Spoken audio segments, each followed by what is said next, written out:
हरियाणा के सोनीपत जिले का एक छोटा सा गांव जहां शाम ढलते ही सन्नाटा छा जाता है। अक्टूबर का महीना था और एक घर में महिला की चीख गूंजती है, लेकिन कोई सुनने वाला नहीं। यह 4 अक्टूबर 2025 की शाम थी, जब एक महिला यूट्यूबर की जिंदगी हमेशा के लिए थम गई। यह कहानी सिर्फ एक हत्या की नहीं है, बल्कि प्यार, धोखे, महत्वाकांक्षा और सामाजिक दबाव का एक जटिल जाल है, जो एक सामान्य महिला को मौत के मुंह में धकेल देता है। आखिर क्या हुआ था उस घर में, जानेंगे आगे की कहानी में। आप देख रहे हो क्राइम फ्लिक्स ट्यूब, जहां सच सबसे खतरनाक होता है। पुष्पा नरवाल हरियाणा के जिंद जिले के एक छोटे से गांव में पली बड़ी साधारण परिवार की लड़की। बचपन से ही थोड़ा अलग सोच रखती थी। उसकी शादी 2010 में पंकज नरवाल से हुई। 2 बच्चे हुए।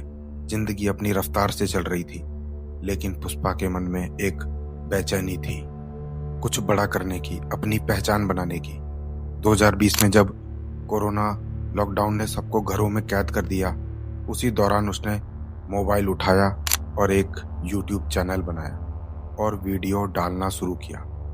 हरियाणवी अंदाज, देसी कहानियां, घरेलू ड्रामा। लोगों को वीडियो पसंद आ रहे थे, लोग जुड़ते गए। धीरे धीरे उनके चैनल पर 57,000 सब्सक्राइबर हो गए। गांव की बहू अब स्क्रीन पर स्टार कहलाने लगी। फेम के साथ नए लोग जिंदगी में आने लगे। Comments, message, call. और फिर संदीप पानीपत जिले का रहने वाला था और वो भी खुद वीडियो बनाता था। पहले तो पुष्पा और संदीप में सिर्फ कोलैब था, फिर दोस्ती हुई और फिर दोनों में एक रिश्ता शुरू हो गया। शूटिंग के बहाने दोनों का मिलने का सिलसिला बढ़ा। कैमरे के सामने निभाए गए रोमांटिक सीन असल जिंदगी में बदल गए। 2024 के आखिर में पुष्पा ने एक बड़ा फैसला लिया। वो फैसला था पति और बच्चों को छोड़कर प्रेमी संदीप के साथ रहने का। परिवार ने इसका विरोध किया, क्योंकि हरियाणा की ग्रामीण सोसाइटी जिंद जिले के करेला गांव में शादीशुदा औरत का पति बच्चों को छोड़कर किसी और के साथ लिव इन में जाना बहुत बड़ा सामाजिक पारिवारिक अपराध माना जाता है। पुष्पा के पति पंकज का कोई पब्लिक स्टेटमेंट नहीं मिला, लेकिन ये साफ है कि वो अलग रह रहे थे और 2 बेटियां उनके साथ ही रह रही थी। परिवार ने शायद कानूनी एक्शन जैसे तलाक नहीं लिया, क्योंकि केस में इसका जिक्र नहीं है। परिवार नाराज था और समाज के तानों की परवाह किए बिना वो सोनीपत के एक किराए के मकान में शिफ्ट हो गए।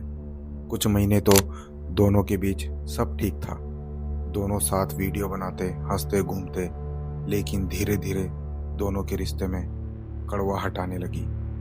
बाहर से ये लव स्टोरी लगती थी, अंदर से ये लगातार टूटता हुआ रिश्ता था। दोनों के रिश्ते में दरारें साफ दिखने लगी। पैसों को लेकर तकरार, व्यूज को लेकर जलन और सबसे बड़ा मुद्दा शादी। पुष्पा चाहती थी कि उनका रिश्ता नाम पाए। वो संदीप से कहती, मैंने सब छोड़ दिया तुम्हारे लिए, अब पीछे मत हटो, शादी करो। संदीप पर परिवार का दबाव था, समाज का डर था और शायद जिम्मेदारी का बोझ भी। ये बहस अब रोज की बात बन चुकी थी। पड़ोसी बताते थे कि कई रातों में तेज आवाजें आती थी, जैसे कोई चीज फेंकी जा रही हो। 4 अक्टूबर 2025 की शाम का माहौल पहले से ज्यादा भारी था। दोपहर से ही दोनों के बीच तनाव था। शाम करीब 7 बजे दोनों में फिर बहस शुरू हुई।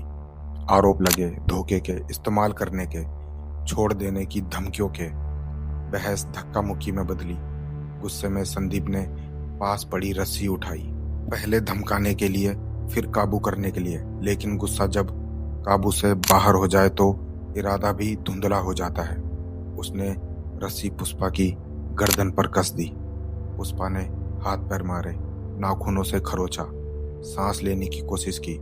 कुछ सेकंड जो मिनट जैसे लगे, फिर शरीर ढीला पड़ गया और पुष्पा की मौत हो गई। कमरे में अचानक सन्नाटा छा गया, सिर्फ दीवार की घड़ी की टिक टिक। संदीप के हाथ कांप रहे थे।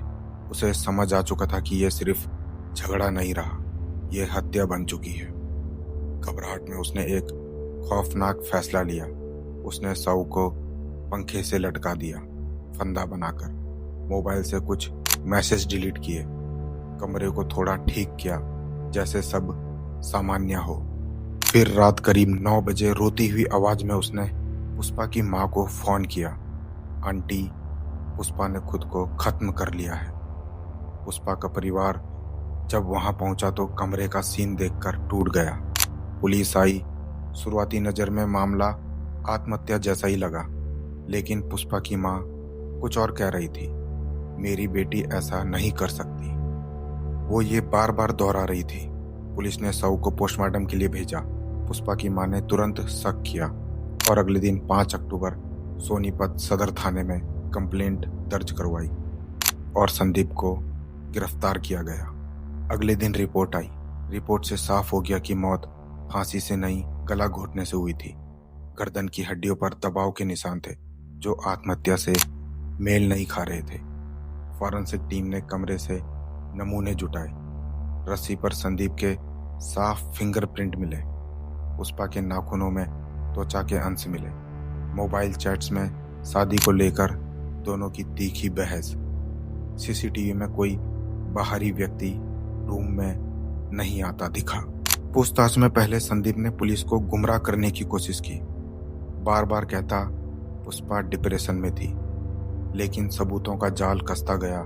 48 घंटे बाद आखिरकार उसने कबूल किया।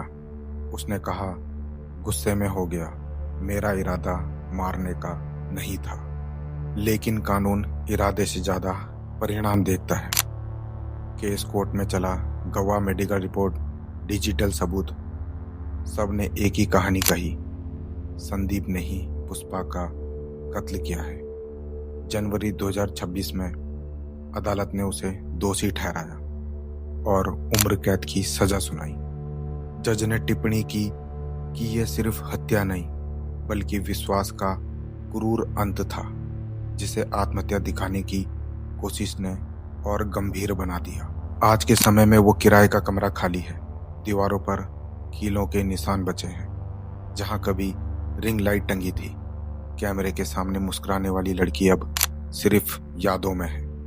सोशल मीडिया की चमक ने उसे पहचान दी, लेकिन उसी चमक की परछाई में पनपा रिश्ता उसकी मौत का कारण बन गया। क्या सोशल मीडिया की चमक में हम अपने असली रिश्तों और फैसलों को नजरअंदाज कर देते हैं?